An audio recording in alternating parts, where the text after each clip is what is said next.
Hello, and welcome to Rocket Fuel, your daily update of everything that's happening in the Rocket Pool community. My name is Wack. Today is May 27th, and today's episode is going to cover the start of the new IMC election. The voting is live. We're going to cover GMC latest round results, and we are also going to talk about Heroglyphs and how they possibly might be incorporating Rocket Pool and much more. Let's get started. 10, 9, ignition sequence start. 6. So we're going to start here with the latest IMC membership selection vote, and this started overnight and it is going live already. And this vote is going to select the new 9 members of the Incentives Management Committee for Rocket Pool. For those of you who don't know, Incentive Management Committee, their job is to increase liquidity for RETH on the secondary markets, and there's also some other little additional benefits, but most of all it's about providing incentives on the secondary market to get more liquidity for RETH. And of course that helps the protocol by making RETH a more attractive product because you can get in and out of it more easily. So here is the information about the vote. It says the outcomes: the top 9 nominees in order of vote power received will comprise the next IMC. If any elected members leave the IMC within 6 months, runners up may be asked to fill vacancies in order of vote power received. And the rationale is, this is the IMC is defined in RPIP 20 and follows the management committee selection process defined in RPIP 10. It's been about 14 months since the last full committee selection. Per RPIP 10, there should be selected between 10 and 12 months from the last selection.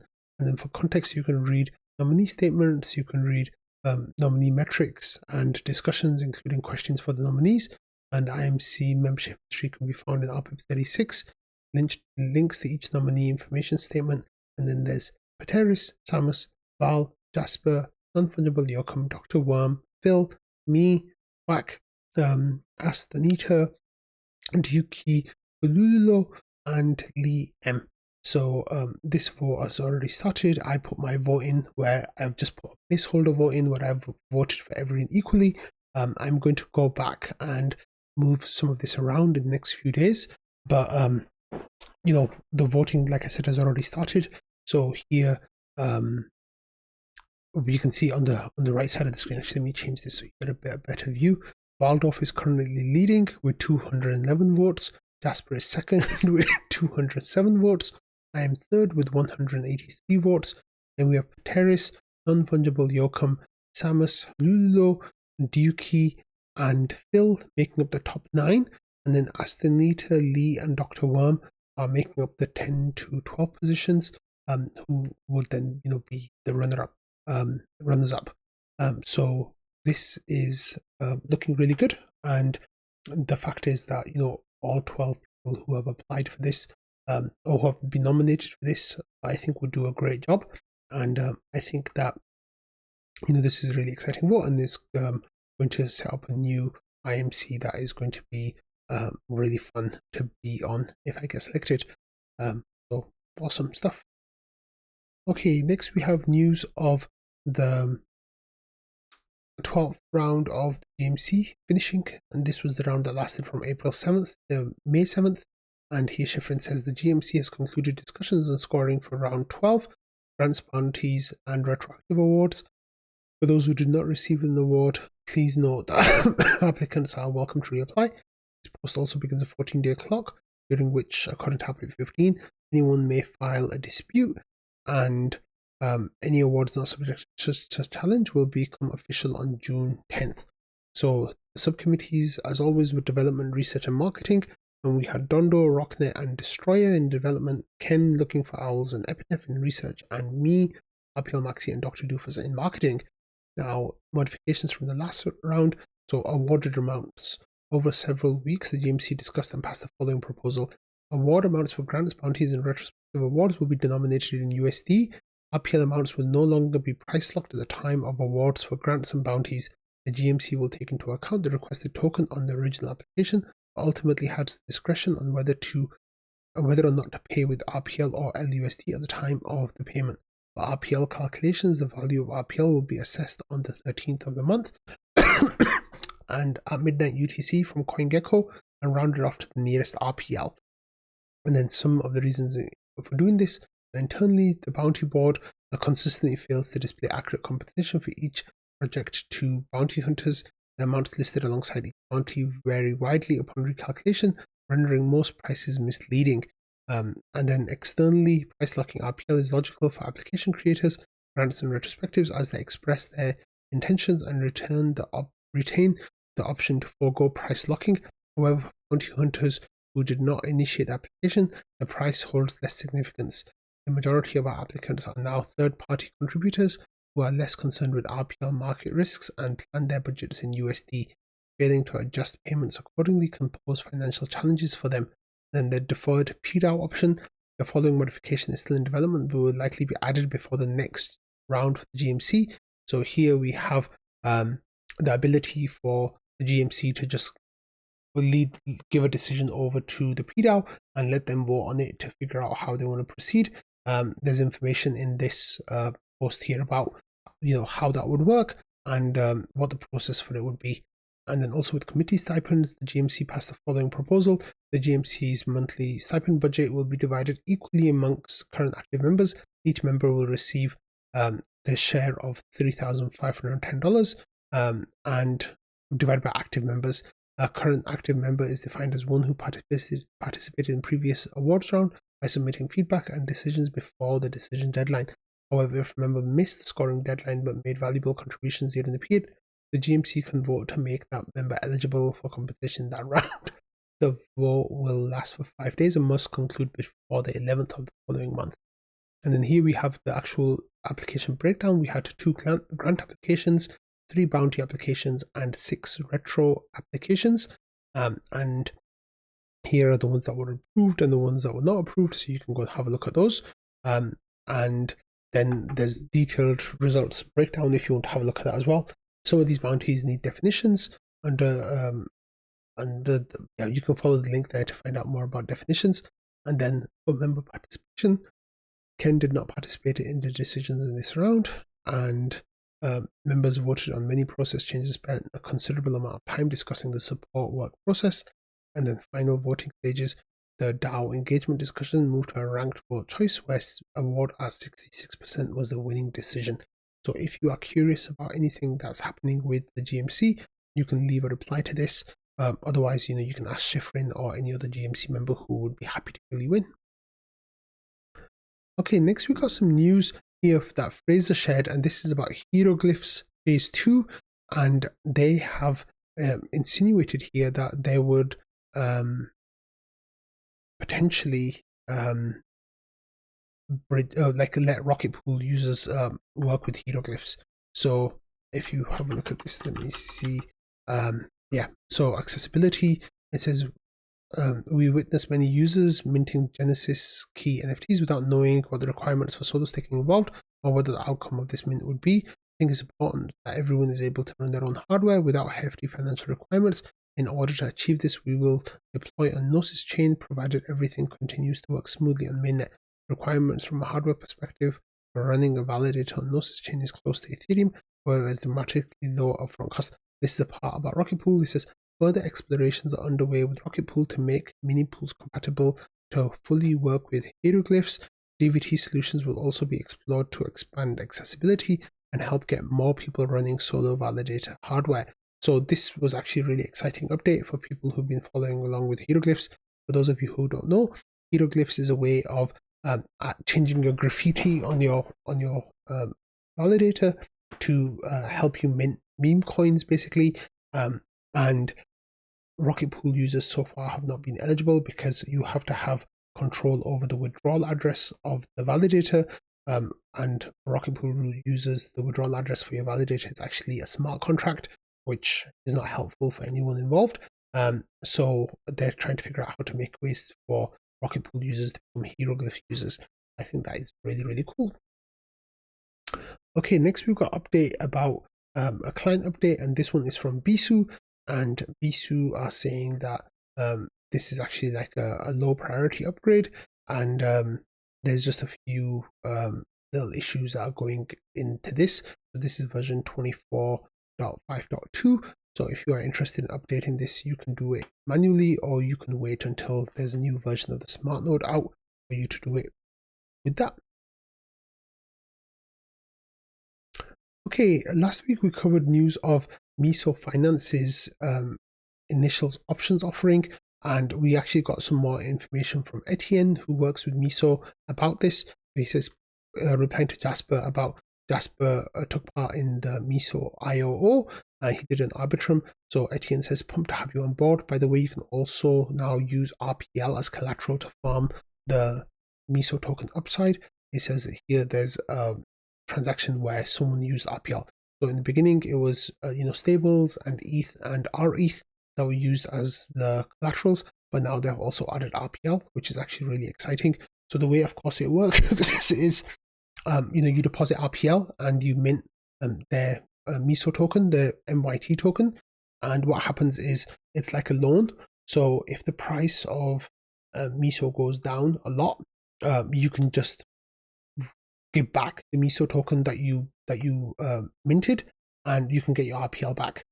However, if the price of the Myso token goes up a lot, then you can just forget about the RPL or RETH that you deposited, and you can just keep the Myso token, and now you can keep the upside of the value for that. So excuse me.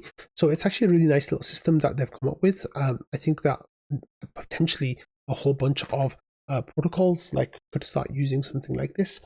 I guess it's a way of trying to get around securities stuff as well. I'm not sure how effective it will be at that, but I'm really excited that at least someone's trying to give accessibility back to the normal users, basically. So now that RPL is involved with this, I didn't have any RETH. I'll be looking to take part in this IOO as well. Of course, none of this is financial advice. DeFi protocols are risky. There could be a problem with the contract. You could lose the amount of money you put in. Please understand that me saying that I might take part is not an endorsement of this. It's not any kind of encouragement of you to do the same thing. Gotta say these things, right? Okay, let's go to some Ethereum news now. And a couple of weeks ago, I talked about how Taiko are doing their airdrop and getting ready to launch. Well, today they had an announcement saying that Taiko is live on Ethereum mainnet, which is truly exciting because Taiko is a rollup that a whole lot of people are very excited about using. And here they said if you're a regular user, you can bridge ETH Taiko using our official bridge. Bridging back from Taiko to Ethereum currently has 15-minute quarters, which will be progressively increasing and plan to remove in the future. The layer 1 to layer 2 has no quarters, so you can get there very quickly. As a regular user, you can also interact with dApps, swap, borrow, play, stake your ETH, and just play around. And many more projects soon to be deploying on Taiko. Make sure you keep an eye on our ecosystem page. And then there's a link. It says if you're a developer on more tech savvy side, you can run a node. And then super important activity on the public blockchain. And they have proposals and proof blocks. So proposing and proving blocks is vital and permissionless process that makes Taiko network alive and secure. So this is the thing that's really setting Taiko aside from any other rollup out there at the moment, is that users can be involved with block production and running validators right from day one. It's fully permissionless, and it's really cool that this is live. It's really exciting. This is, please note that for the first couple of weeks, block proposing and proving is done exclusively by the Taiko team. That's because we first want to see the network stabilize before we open the gates for everyone to propose and prove. And now to the boring technical part. I won't get into the boring technical part, but you guys can go ahead and read that if you like. But yeah, Taiko is now here. So they're saying that Genesis is going to have full training wheels. So he said we want to share a roadmap to decentralization based on Vitalik's rollup training wheel schema. So Genesis, they'll have full training wheels stage 0, Genesis plus 1 year, limited training wheels, that's stage 1, and then Genesis plus 2 years. So ownership transfer to Taiko DAO on layer 1, that will be stage 2, and then that will be fully decentralized and everything will be awesome. So that is pretty exciting. Actually, that's a little bit longer than I thought it was going to be, but hey, at least they've got a clear plan of what they want to do and when they want to do it. So Here, Hildobby replies by saying, Taiko mainnet just went live and it's already posting around 15% of blobs since its launch. So it's already getting like a nice amount of traction, which is actually really nice for the Taiko team. So congrats to you all. Okay, talking about layer 2s, the layer 2 ecosystem is on fire. So here, Leon has a tweet saying that TVL has skyrocketed to a new all-time high of over $46.55 billion. So that's up nearly 14% in the last 7 days, thanks to continued adoption of layer 2 networks and ETH's recent price surge. So not only are we getting, more ETH onto layer 2s, which we are, but the value of ETH has gone up a lot in the last week, and that is also contributing to this new all-time high amount. Of course, prices a few months ago were higher than they are now, in the low 4,000s, but the amount of ETH on layer 2s now has gone up as well. If you want to have a look at this information, you can play around on L2beat.com, and you can see that the chart is looking beautiful, like it's up and to the right by every metric, and it's looking fantastic. So the scaling factor hasn't quite reached all-time highs as it did right after Denkun, but hopefully it's going to be on a positive trend again soon, which is awesome to see. Okay, here Ultrasound Money are bringing back the flippening meme, and they're saying that we have brought up a flippening tracker live on Ultrasound Money. This 10 years ago, ETH, the asset, was born, starting 22nd July 2014. ETH was permissionlessly purchasable with BTC. The initial ICO rate was 2,000 ETH for 1 BTC. So that rate was amazing. And then they just talk about how the price has changed over time. And it says today 1 BTC only buys 17.5 ETH. So they're saying, what is the flippening? The flippening is when the market cap of ETH is higher than the market cap of BTC. And like right now, less than 3x of further outperformance is required. But they have this chart that like they drew a triangle on, and it looks like ETH is kind of growing within that triangle, and that gives you a prediction of the flippening happening on.